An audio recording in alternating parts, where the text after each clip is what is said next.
Doesn't take much to rattle the markets and send oil prices surging. Good morning. President Obama is going to mark the 50th anniversary of the I Have a Dream speech with a speech of his own today. He's going to speak at the Lincoln Memorial, where the Reverend Martin Luther King Jr. said those words, those famous words. But President Obama joked in an interview, his are not going to be as good. And our political contributor, Jason Johnson, is in Washington, D.C. this morning. You know, Jason, Dr. King actually ad-libbed the line, "I have a dream." Tell us more about what you know about that and how we can look at it today.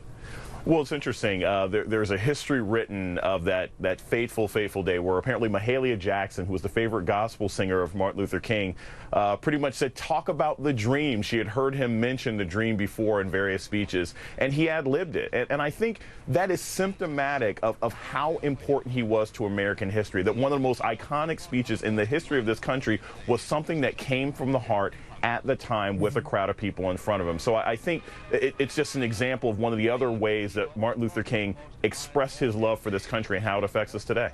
So here we are 50 years later, and you've been in Washington, D.C. a couple of days now. What are people saying or seem to be feeling in terms of where we are in race relations and civil rights all these years later? Well, it varies. You know, it really depends on who you speak to. You know, there was a march on Saturday that talked a lot about the different kinds of things that still need to happen. You know, people talked about Trayvon Martin. They talked about wage discrimination. They talked about women's and LGBT rights. And then there are others in the city who talk quite forcefully about how things have improved for African Americans as far as employment and family situations in the economy in 50 years. So, you know, there's a contrast in ideas, and I think Obama will probably embody those two sides of history when he speaks later today.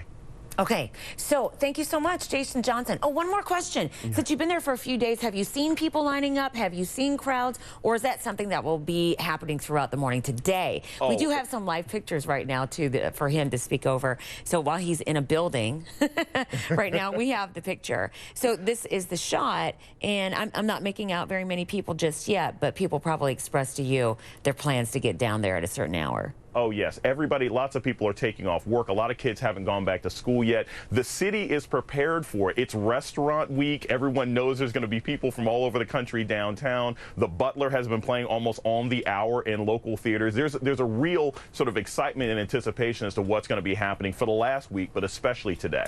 All right, Jason, thank you. Appreciate it. You know, it's 34 minutes past the hour. So what would Dr. King say about race relations today? How have things changed, especially